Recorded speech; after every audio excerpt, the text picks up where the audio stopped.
4 মাসের অন্তঃসত্ত্বা ভাবির সাথে দেবরের বিয়ের সিদ্ধান্ত নিয়েছে পুরো পরিবার। দর্শক, এ কেমন আজব ঘটনা, বিস্তারিত আমরা তাদের কাছ থেকেই জানার চেষ্টা করব। আসলে এই যে আপনি তো 4 মাসের অন্তঃসত্ত্বা, আপনার সাথে যে আপনার দেবরের বিয়ের সিদ্ধান্ত নিল, মূলত কারণটা কি? আসলে বিয়েতে আমি রাজি ছিলাম না। কিন্তু আমার বাচ্চাটার দিকে তাকিয়ে আর আমার স্বামী দুনিয়া ছেড়ে যাওয়ার কারণে আমাকে এটা করতে হচ্ছে। তো কিছু করার নাই। কারণ আমি এখনো ইয়াং, আমাকে বিয়ে বসতে হবে। আর আমার পেটে যে আছে ওরও একটা পরিচয় লাগবে। তো সেই অনুযায়ী আমি লাস্টে একটা ডিসিশন নেই। আমার শ্বশুর-শাশুড়িকে ছাড়ার আমার কোনো ইচ্ছা নেই। তো উনাদের উপর আমি নির্ভরশীল। উনারা যা ভালো করবে আমি তাই মেনে নিব। আচ্ছা, এখন আপনার কি মনে হয় আসলে এই যে আপনার স্বামী দুনিয়া ছেড়ে চলে গিয়েছে, আপনি 4 মাসের অন্তঃসত্ত্বা, এখন আপনার দেবরের সাথে আপনার বিয়ের সিদ্ধান্ত যে নিয়েছে, আপনি কি দেবরকে বিয়ে করে সুখী হতে পারবেন বলে মনে হয় আপনার? এটা হচ্ছে কপালে যদি থাকে তাহলে, কিন্তু তারপর আমি সিউর হ্যাঁ পারবো। কারণ এতদিন আমার স্বামী থাকা অবস্থায় যেহেতু আমরা সবাই একসাথে মিলেমিশে রয়েছি, তো তারপর থাকতে পারবো। আচ্ছা, আচ্ছা। দর্শক, আর আপনারা দেখতেই আমার পারলেন আজকের ঘটনাটি আপনারা দেখতেই পারলেন। আমরা একটু এই ছেলের বাবার সাথে কথা বলার চেষ্টা করব, মানে যেই ব্যক্তি দুনিয়া থেকে বিদায় নিয়েছে। আসলে এই যে আপনার তো বড় ছেলে দুনিয়া থেকে বিদায় নিয়েছে, এখন আপনার পুত্রবধূর সাথে যে আপনার ছোট ছেলের বিয়ে দিতে চাচ্ছেন, এটা কি আসলে কোনো যৌক্তিক বিষয়? কার কাছে কেমন জানি না, কিন্তু আমার কাছে এটা যৌক্তিক বিষয়। যেমন? তার কারণ হচ্ছে আমার বড় ছেলে আল্লাহর ইচ্ছায় ওই পারে চলে গেছে।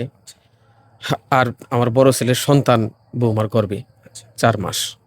তার মানে আমার ছেলের স্মৃতি, আমার বংশধর বৌমার পেটে। বৌমা যদি এখান থেকে চলে যায়, হয়তো এই বাচ্চাটা অযত্নে মানুষ হইব, কিংবা মানুষই হইতে পারবো না। আর আমি এই বাড়ির গার্জিয়ান হিসেবে ওইটা দেখা আমার দায়িত্ব। তাছাড়া আমার ছোট ছেলে অবিবাহিত, ওকে এক জায়গায় তো বিয়ে করাতে হবে। এদিক দিয়ে বৌমা অনেক ভালো মানুষ, এই বাড়ির লক্ষ্মী বউ হয়ে আছে। তাই আমার মনে হয় আমার ছোট ছেলের দিয়ে যদি বৌমার বিয়েটা দিয়ে দিই, আমার মনে হয় ওরা সুখী হইব। আচ্ছা, আচ্ছা। এই জন্য আমি এই সিদ্ধান্তটা এই নিয়েছি। সিদ্ধান্তটা নিয়েছেন। এখন আপনার ছোট ছেলে কি রাজি আছে?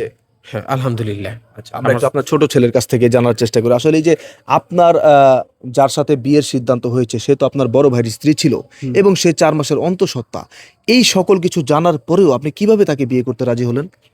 আসলে কি, মানে আমার বড় ভাই মারা যাওয়ার পরে তো 4 মাসে আর কি সন্তান তার পেটে।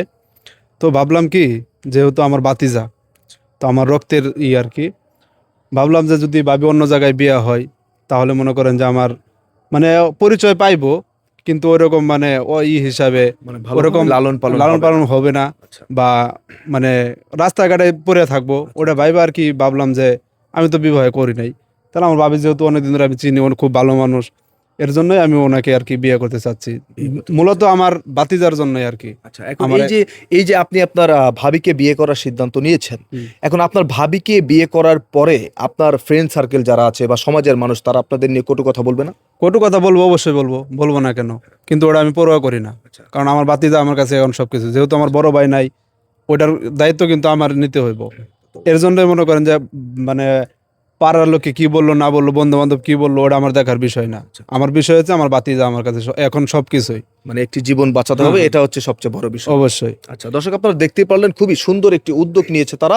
এই বিষয়ে আমরা একটু পরে কথা বলছি, তার আগে এই ছেলের বাবার সাথে আরেকটু কথা বলি। এখন তো আপনার বড় ছেলে দুনিয়া থেকে চলে গিয়েছে, আপনার ছেলের বধূ 4 মাসের অন্তঃসত্ত্বা।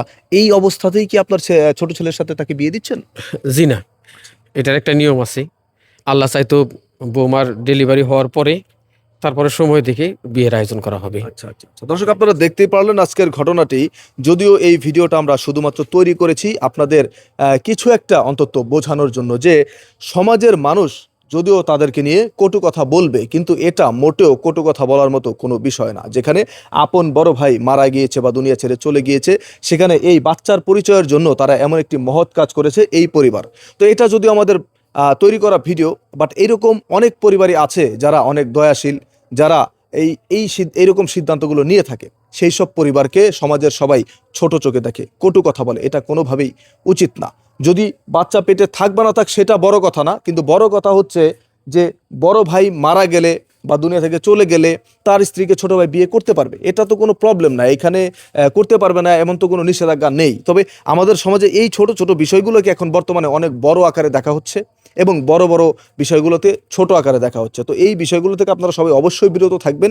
এইসব কুসংস্কার থেকে যে বড় ভাইয়ের স্ত্রীকে ছোট ভাই বিয়ে করতে পারবে না, ছোট ভাই মারা গেলে ছোট ভাইয়ের স্ত্রীকে বড় ভাই বিয়ে করতে পারবে না, এইসব ধরনের কুসংস্কার ছড়ানো থেকে আপনারা অবশ্যই সবাই বিরত থাকবেন। ধন্যবাদ।